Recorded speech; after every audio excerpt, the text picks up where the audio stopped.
అందరికీ ప్రభువైన యేసుక్రీస్తు నామములో వందనాలు స్తోత్రాలు. ప్రియమైన సహోదరి సహోదరులారా, ఈరోజు నేను మాట్లాడబోయే విషయము చాలా సున్నితమైనది. అందుకే మొదట ఒక విషయము స్పష్టంగా చెప్పాలనుకుంటున్నాను. ఈ వీడియో ఉద్దేశం ఏ మతాన్ని అవమానించటం కాదు, ఏ వ్యక్తిని విమర్శించటం కూడా కాదు.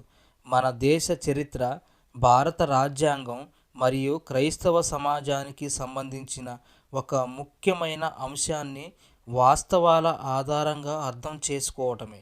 ఈరోజు మనం మాట్లాడబోయే విషయము దళిత క్రైస్తవులకు ఎస్సీ హోదా ఎందుకు లేదు, అది ఎలా పోయింది, ఈ సమస్య చరిత్ర ఏమిటి, మనం ఇప్పుడు ఏమి చెయ్యాలి. ఈ ప్రశ్నలకు సమాధానం తెలుసుకోవాలంటే మనం కొన్ని దశాబ్దాలు కాదు, దాదాపు 100 ఏండ్ల చరిత్రను చూడాలి. స్వతంత్రానికి ముందు భారతదేశంలోని కొన్ని వర్గాల ప్రజలు తీవ్రమైన సామాజిక వివక్షను ఎదుర్కొన్నారు. కొన్ని ప్రాంతాల్లో వారికి దేవాలయాల్లోకి వెళ్ళే హక్కు ఉండేది కాదు. కొన్ని బావుల నుండి నీళ్లు తీసుకోవటానికి కూడా అనుమతి ఉండేది కాదు. విద్య, ఉపాధి, సామాజిక గౌరవం వంటి అనేక అంశాలు వారికి దూరమయ్యాయి.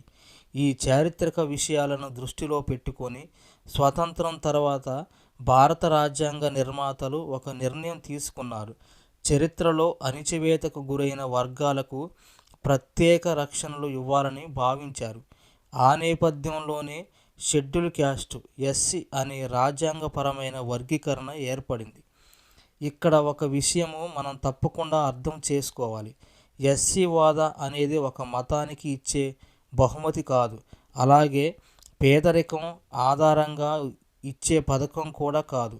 చారిత్రకంగా తీవ్రమైన సామాజిక వివక్షను ఎదుర్కొన్న వర్గాలకు సమాన అవకాశాలు కల్పించడానికి రూపొందించిన రాజ్యాంగ వ్యవస్థ.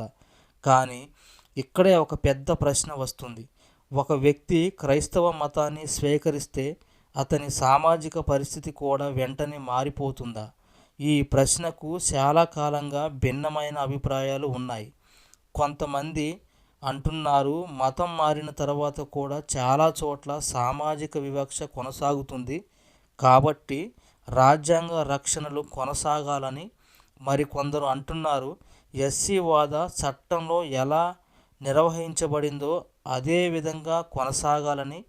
అంటే ఇది కేవలం మతానికి సంబంధించిన విషయం కాదు, ఇది చరిత్ర, రాజ్యాంగం, సామాజిక న్యాయం మరియు చట్టానికి సంబంధించిన పెద్ద అంశం. ఈ వీడియోలో బాధతో కాదు, దుఃఖంతో కాదు, ఇప్పుడు మనల్ని మనం ఒక ప్రశ్న వేసుకుందాం. మనం క్రీస్తులో అందరం ఒక్కరమే అని చెబుతాం. బైబిల్ కూడా అదే బోధిస్తుంది. గలతీలకు రాసిన పత్రిక 3వ అధ్యాయము 28వ వచనములో మీరందరూ క్రీస్తు యేసునందు ఒక్కరే అని వ్రాయబడింది. అయితే మన సంఘాలలో, మన జీవితాలలో ఆ బోధ పూర్తిగా కనిపిస్తుందా? ఉదాహరణకు, ఒకే చర్చిలో వివిధ సామాజిక నేపథ్యాల నుంచి వచ్చిన కుటుంబాలు ఆరాధన చేస్తుంటారు. అందరూ కలిసి ప్రార్థిస్తారు, ఒకే వాక్యాన్ని వింటారు, ఒకే ప్రభు భోజనంలో పాల్గొంటారు.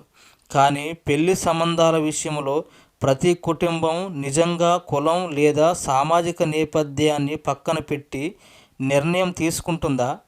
కొన్ని కుటుంబాలు అలా చేస్తాయి, మరికొన్ని కుటుంబాల్లో మాత్రం ఇప్పటికీ కులం, సాంప్రదాయం లేదా సామాజిక నేపథ్యం ప్రభావం చూపుతుందని కొందరు చెబుతున్నారు.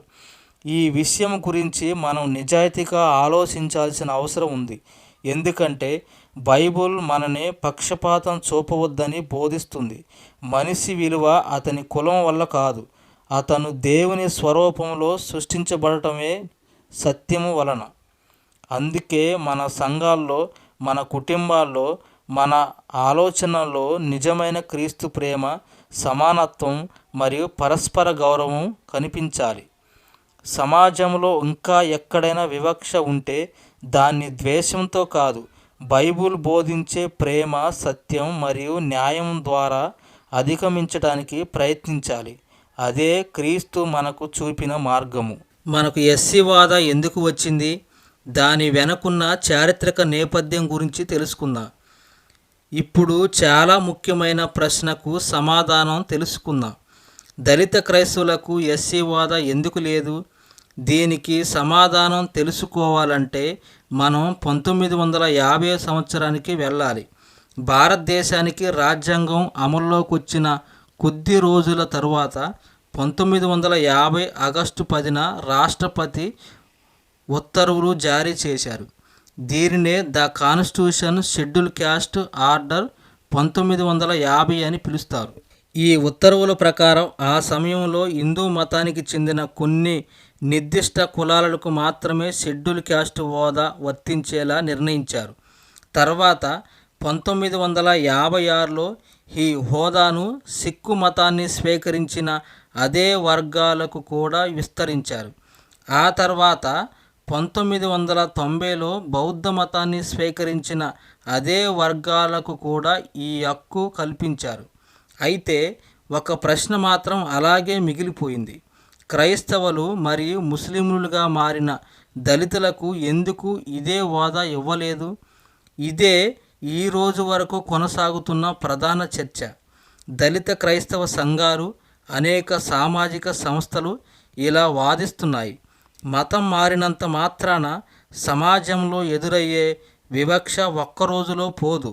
గ్రామాల్లో, వివాహాల్లో, సామాజిక సంబంధాల్లో కొన్ని సందర్భాల్లో వివక్ష కొనసాగుతూనే ఉంది. కాబట్టి చారిత్రకంగా అణచివేతకు గురైన వర్గాలకు రాజ్యాంగం రక్షణలు మత మార్పిడితో ముగియకూడదు అని నా వాదన.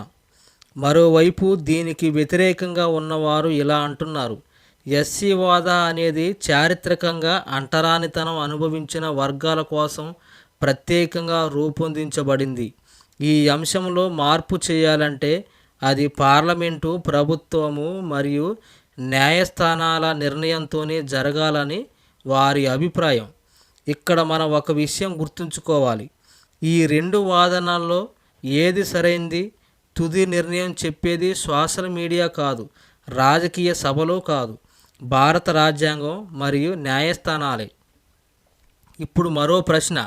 అయితే క్రైస్తవులు ఏమి చేయాలి? నా వ్యక్తిగత అభిప్రాయం ఏమిటంటే, ముందుగా మనం చట్టాన్ని తెలుసుకోవాలి. తర్వాత మన హక్కుల గురించి అవగాహన పెంచుకోవాలి.